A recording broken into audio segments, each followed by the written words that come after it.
দাগ দিয়ে নিলাম, মার্কিং করে নিলাম যে বিসমিল্লাহির রহমানির রহিম। সম্মানিত ভিউয়ার্স, আসসালামু আলাইকুম। আশা করি ভালো আছেন। নতুন একটি ভিডিওতে আপনাকে স্বাগতম। আমি ইলেকট্রিশিয়ান মোহাম্মদ আইদুল ইসলাম। আমার পক্ষ থেকে আপনাকে এবং আপনার পরিবারের সবাইকে জানাচ্ছি আন্তরিক শুভেচ্ছা এবং অভিনন্দন।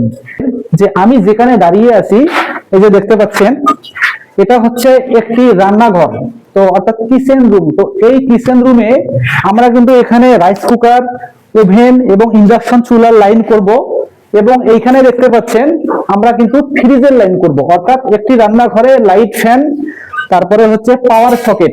তো কিভাবে করতে হয় আমি সেটা এই ভিডিওতে আপনাদেরকে দেখিয়ে দিচ্ছি। আমরা কিন্তু প্রথমে দেখতে পাচ্ছেন এই যে এখানে যে ইতিপূর্বে ছাদ ঢালাই হয়েছে, তো ছাদ ঢালাই হওয়ার পূর্বে কিন্তু আমরা এখানে তো দেখতে পাচ্ছেন দোরক নামিয়ে দিয়েছি এবং দিয়েই তারও দিয়েছি। এখন এই দোরক থেকে আমরা ওয়ালে কিভাবে পাইপ স্থাপন করব এবং লাইনগুলো কমপ্লিট করব সেটা আপনাদের মাঝে তুলে ধরবো। তো দেখতে পাচ্ছেন প্রথমে কিন্তু আমি চক দিয়ে দাগ দিয়ে নিচ্ছি এভাবে।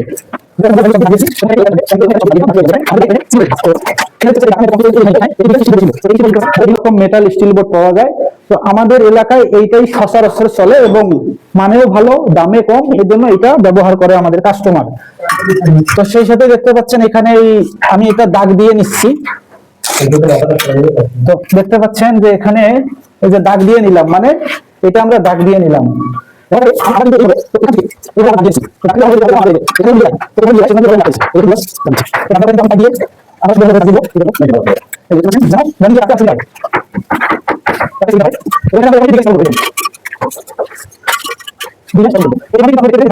আমরা কিন্তু দাগটা দিয়ে কমপ্লিট করলাম।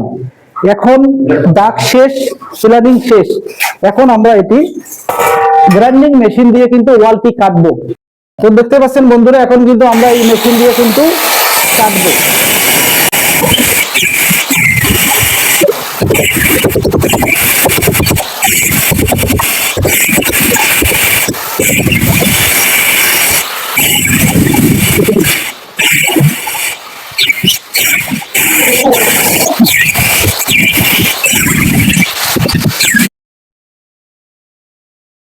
তো বন্ধুরা দেখতে পেলেন গ্রাইন্ডিং মেশিন দিয়ে কিন্তু আমি গ্রুপ কেটে দিলাম, যে ওয়ালে প্রথমে দাগ দিয়ে নিলাম ডোরপ দেখে এবং গ্রুপটা কেটে দিলাম। তো দেখতে পাচ্ছেন এভাবে কিন্তু আমাদের গ্রুপগুলো মেশিন দিয়ে কেটে দিলাম।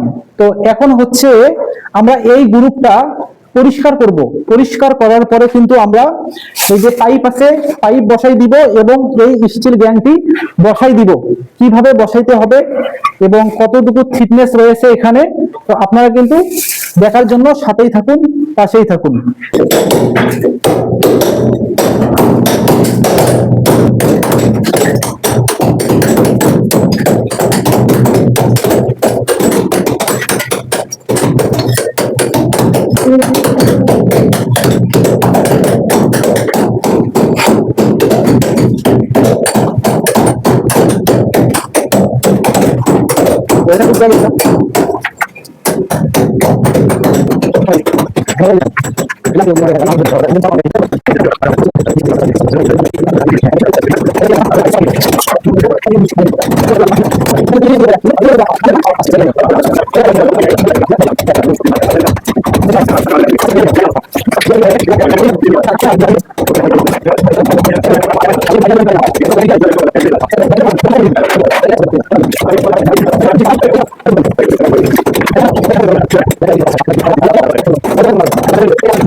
বন্ধুরা দেখতে পেলেন আমরা গ্রুপগুলো পরিষ্কার করে থাকি। তো দেখতে পাচ্ছেন আমরা কিন্তু এভাবে পরিষ্কার করে নিলাম। পরিষ্কার করানোর পরে কিন্তু সুন্দর করে যে কিভাবে, এই যে দেখুন যে কিভাবে আমরা পাইপ ফিটিংস দিব, ফিটিংসের যে যাবতীয় কাজগুলো আছে সেগুলো কিন্তু আমরা কমপ্লিট করে নিলাম। তো এভাবেই দেখুন সুন্দর করে থিকনেস রয়েছে, আপনার 3-4 পাইপ বসাবো, প্রায় 1 ইঞ্চির মতো থিকনেস রয়েছে। এভাবেই কিন্তু আমরা গ্রুপিং করে থাকি। এখন পাইপ ফিটিংস দিব।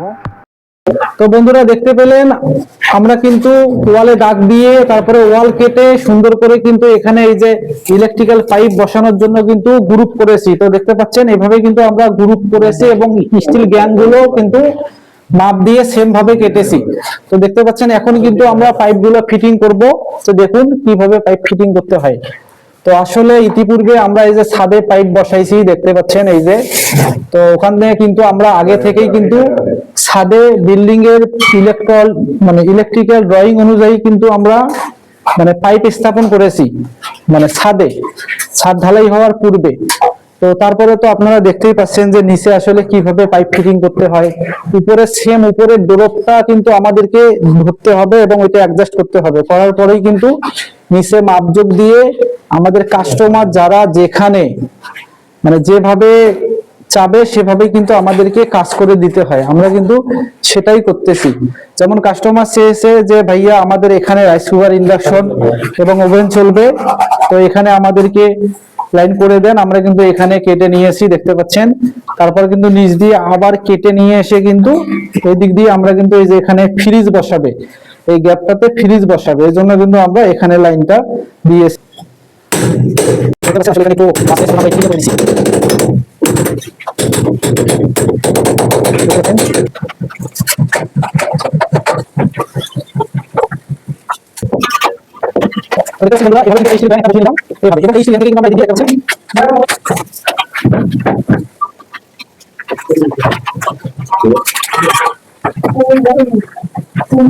দেখতে পেলেন বন্ধুরা, এখন কিন্তু পুরো কাজটি হয়ে গেল। তো ভিউয়ার্স দেখতে পেলেন, আমরা কিন্তু এই বিল্ডিং এর ওয়ালে ইতিপূর্বে ছাদে পাইপ বসাইছি এবং সেই পাইপের সূত্র ধরে কিন্তু আমরা ওয়ালে পাইপ দিয়ে বিভিন্ন রকম স্টিল গ্যাং এবং বিভিন্ন রকম ইলেকট্রিক্যাল অ্যাক্সেসরিজ দিয়ে কিন্তু কাস্টমারের চাহিদা অনুযায়ী কিন্তু আমরা এই ফ্রিজের লাইন এবং ওয়াশিং মেশিন, গিজার যত ইলেকট্রিক্যাল লাইন রয়েছে সেগুলো কিন্তু আমরা করে দিলাম। এভাবেই কিন্তু দেখতে পাচ্ছেন যে পাইপ কিভাবে, এটা থিকনেস হচ্ছে 3-4 পাইপ আমরা কিন্তু এখানে দিয়েছি, দিয়ে কিন্তু কাজটা কমপ্লিট করে দিলাম। তো দেখতে পাচ্ছেন কমপ্লিট করে দিলাম। তো যারা এতক্ষণ থেকে আমার ভিডিওটি দেখলেন তাদেরকে অসংখ্য ধন্যবাদ, এবং যারা ইউটিউব থেকে আমার ভিডিওটি দেখছেন তারা অবশ্যই সাবস্ক্রাইব করে দিবেন, এবং যারা ফেসবুক থেকে দেখছেন ফলো করতে ভুলবেন না। আমি ইলেকট্রিশিয়ান মোহাম্মদ আইনুল ইসলাম। ধন্যবাদ, ভালো থাকবেন, সুরক্ষিত থাকবেন পরবর্তী ভিডিও পাওয়ার জন্য। আল্লাহ হাফেজ, বাই বাই।